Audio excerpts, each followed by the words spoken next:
Un método es la disolución amortiguadora de fosfatos, que es, esta solución la ocupamos para mantener a las células en condiciones fisiológicas estables durante periodos cortos, así como para la preparación de tratamientos, administración de agentes xenobióticos o la inoculación de células cancerígenas en ratonas. La capacidad amortiguadora es proporcionada por las sales del fosfato. ¿Cuál es la preparación? Pues bueno, primero se disuelven 800 mililitros de agua ultrapura. Después se mezcla en agitación constante en una placa de agitación. Se ajusta el pH a 7.5 utilizando una disolución de HCl 8N. Se afora un volumen final de 1000 mililitros y posteriormente se esteriliza un autoclave por 20 minutos a 15 minutos aproximadamente y 120 grados Celsius o por filtración con una membrana de 0.22. Y luego se almacena a 4 centígrados hasta que se vaya a utilizar esta disolución.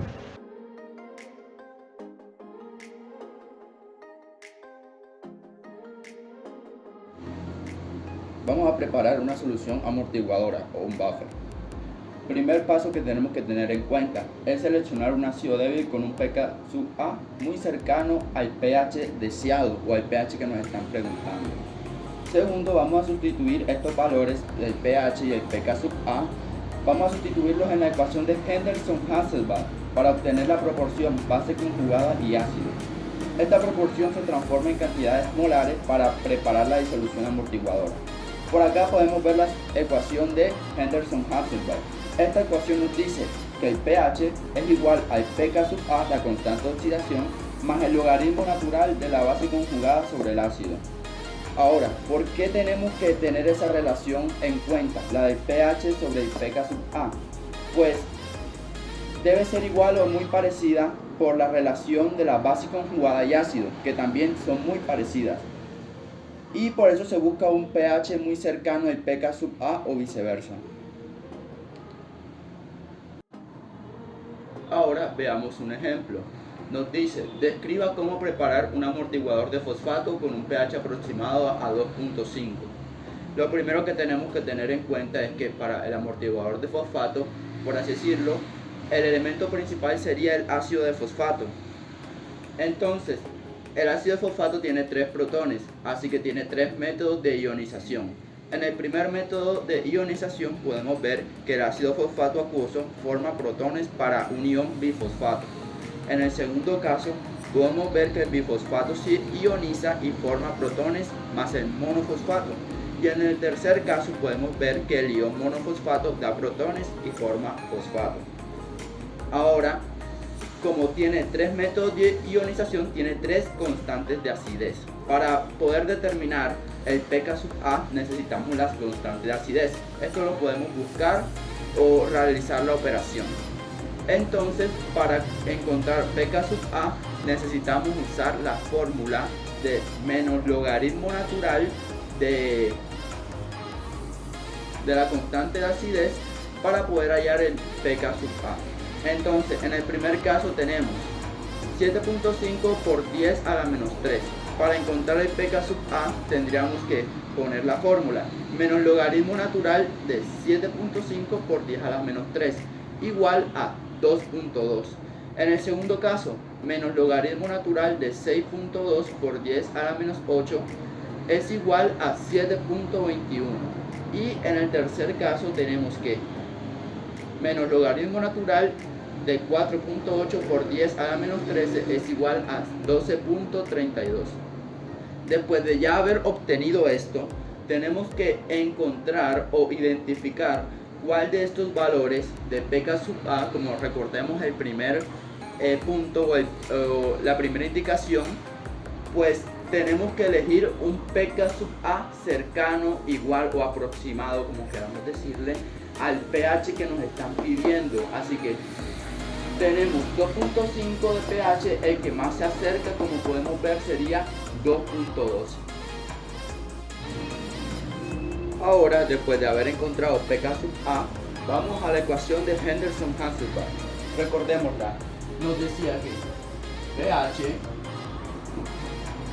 era igual a pK sub A más el logaritmo natural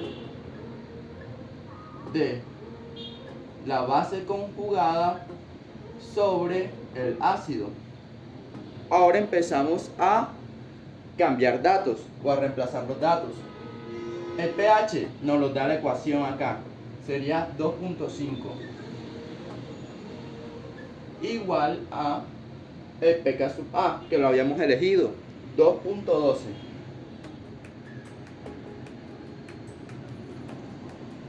más el logaritmo natural de la base conjugada, que sería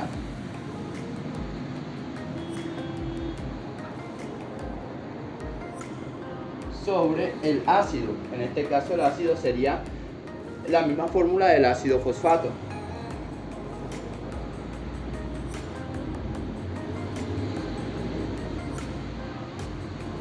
Ahora empezamos a despejar en la ecuación. El 2.12 del pK sub A vamos a pasarlo al otro lado, así que pasaría a ser negativo.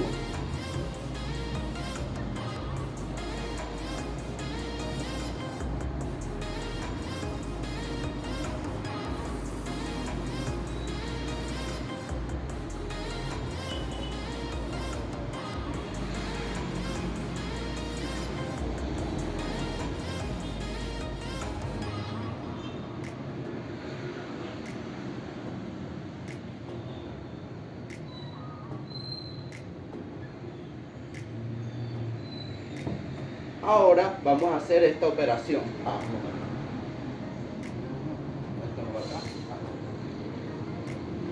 Listo. Ahora vamos a hacer esta operación. 2.5 menos 2.12.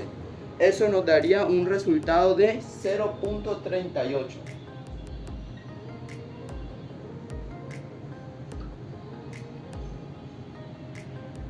Ahora, de ese 0.38 vamos también a pasar el logaritmo natural hacia el otro lado.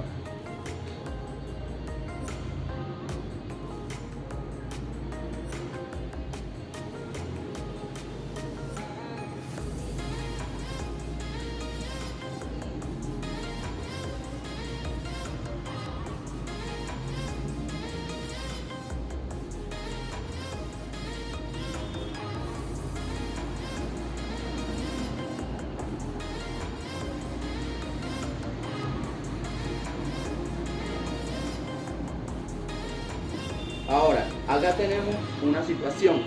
Vamos a reemplazar el logaritmo natural. Pero ¿por qué vamos a reemplazar el logaritmo natural? Vamos a reemplazarlo por el antilogaritmo. Entonces sería que el antilogaritmo de 0.38.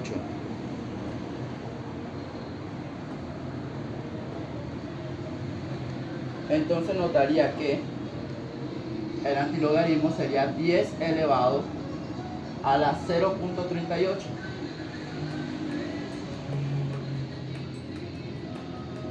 Y esto sería igual a la base conjugada sobre el ácido. Vamos a ponerlo más abajo.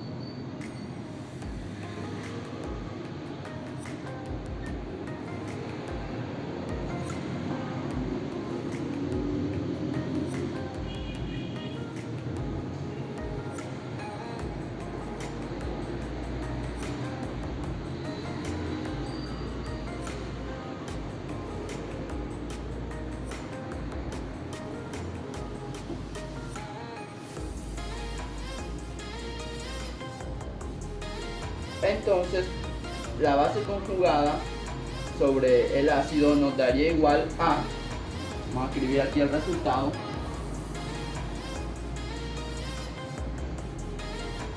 la base conjugada sobre el ácido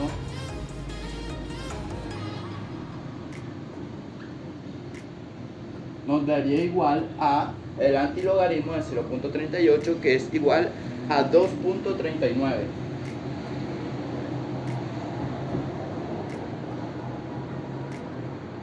Y recordemos que todas las divisiones están entre 1.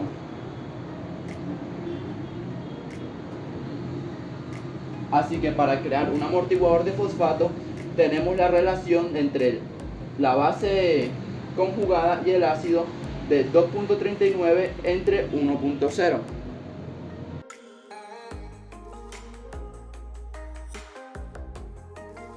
Ahora, ¿qué es la osmolaridad? La osmolaridad es una medida de concentración la cual nos indica la concentración molar del conjunto de partículas osmóticamente activas presentes en una solución. Dicho de otra forma, la osmolaridad es la molaridad de las partículas osmóticamente activas. Ahora, ¿qué es una partícula osmóticamente activa? Es aquella partícula, molécula neutra o ion que no puede atravesar una membrana semipermeable, tal como la membrana celular. La presencia de este tipo de partículas genera presión osmótica en la solución y de allí proviene el nombre.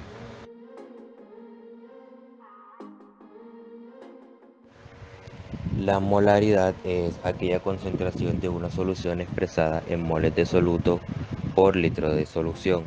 Es abreviada con la M mayúscula y expresa una relación entre la masa del soluto y el volumen de la solución, que es lo que conocemos como peso-volumen o masa entre volumen.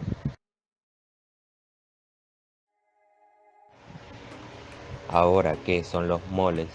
El mole es definido como la cantidad de materia que contiene determinado número de entidades elementales, como lo podrían ser los átomos o las moléculas, entre otros, equivalente a la cantidad de átomos que hay en 12 gramos de isótopo de carbono. La masa de un mol de sustancia, también llamada masa molar, es equivalente a la masa atómica o molecular, según se haya considerado un mol de átomos o de moléculas expresada en gramos. Para calcular los moles es necesario conocer la masa atómica o la molecular, dependiendo de si se trata de átomos o compuestos respectivamente. Entonces, para calcular el número de moles de moléculas o átomos de una sustancia cualquiera, debe realizarse la fracción entre la masa de la sustancia sobre su masa molecular o atómica. Por ejemplo, si queremos calcular el número de moles X, escribimos, aquí pueden ver el ejemplo, donde es el número de moles X, Mx es la masa de X y Mx es la masa atómica o molecular de X.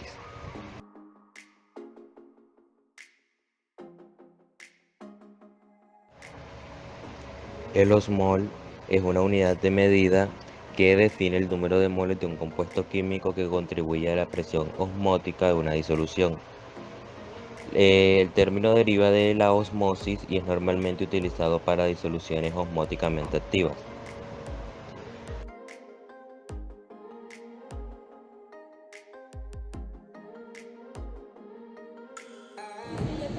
Bueno, primero vamos a hacer un ejemplo de osmolaridad. Nos dice el ejemplo: halla la molaridad de 50 miligramos de cloruro de sodio en 100 mililitros de H2O, de agua. Así que lo primero que vamos a hacer es convertir los 50 miligramos de cloruro de sodio en gramos. ¿Cómo vamos a hacer esto? Vamos a hacer una conversión normal. 50 miligramos por 1 gramo. ¿Y qué nos está diciendo esto? Que en 1 gramo hay 1000 miligramos. Así que 50 por 1, 50. Y lo dividimos entre 1000, nos daría un igual de 0,05 gramos. Ahora, ya teniendo los 0,05 gramos, vamos a hallar los moles por soluto. Así que los 0,05 gramos de cloruro de sodio lo vamos a multiplicar por 1 mol, que es lo que estamos buscando, la unidad que estamos buscando, y lo vamos a dividir entre la masa atómica. ¿La masa atómica de qué? ¿O cómo la encontramos también? Pues la masa atómica del cloruro de sodio. Entonces vamos a sumar la masa atómica del sodio y del cloro para poder encontrar la masa atómica que vamos a usar. Esto usando una tabla periódica. Ahora, hacemos esta conversión. 0,05 gramos por 1 mol igual 0,05 dividido entre 58,45 gramos nos daría un resultado de 0,00085 moles. Después de esto vamos a pasar los mililitros a litros, ya que para la fórmula, como la vemos acá, moles sobre litros, nos piden los litros, valga la redundancia. Así que vamos a hacer la conversión. 100 mililitros de H2O por 1 litro, que es lo que estamos buscando, dividido entre 1000 mililitros, que es lo que hay en 1 litro. Así que vamos a hacer ese ejercicio y nos daría 0,00, nos daría 0,1 litros. Así que ya vamos a usar la fórmula. Moles sobre litros nos daría que 0,00085 moles dividido entre 0,1 litros nos daría igual a 0,0085 moles divididos entre los litros y el H2O.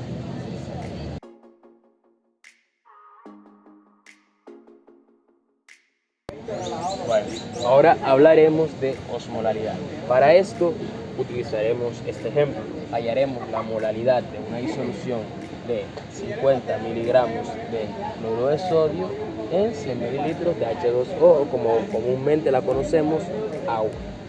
Para esto, primeramente haremos una conversión, en la cual convertiremos la cantidad de cloruro de sodio, que en este caso son 50 miligramos, a gramos. Para esto multiplicaremos 50 miligramos por 1 gramo, el cual lo dividiremos entre 1000 miligramos. Esto ya que en 1 gramo se encuentran 1000 miligramos. Esto nos da como resultado 0,05 gramos. Después pasaremos de gramos a moles. Para esto utilizaremos otra conversión, en la cual multiplicaremos 0,05 gramos de cloruro de sodio por 1 mol de cloruro de sodio, y después lo dividiremos en 58,45 gramos de masa atómica, la cual hallaremos sumando a la masa atómica del cloro con el sodio en la tabla periódica. Y esto nos daría como resultado 0,00085 moles de cloruro de sodio. Ahora haremos otra conversión, en la cual pasaremos de moles a osmoles de ionización, que en este caso el cloruro de sodio tiene 2 osmoles de ionización, un anión y un cation. Entonces lo que haremos es multiplicar 0,0085 moles por 2 osmoles y lo dividiremos entre 1 osmol de cloruro de sodio. Esto nos da como resultado 0,0017 osmoles de ionización cloruro de sodio. Ya que tenemos la cantidad de osmoles, pasaremos a pasar la cantidad de soluto, que en este caso son 100 mililitros de H2O, a gramos, para después pasarla a kilogramos. Para esto haremos una conversión, en la cual pasaremos de miligramos a gramos, multiplicando 100 mililitros por 1 gramo y lo dividiremos entre 1 mililitro. Esto nos daría como resultado 100 gramos de H2O.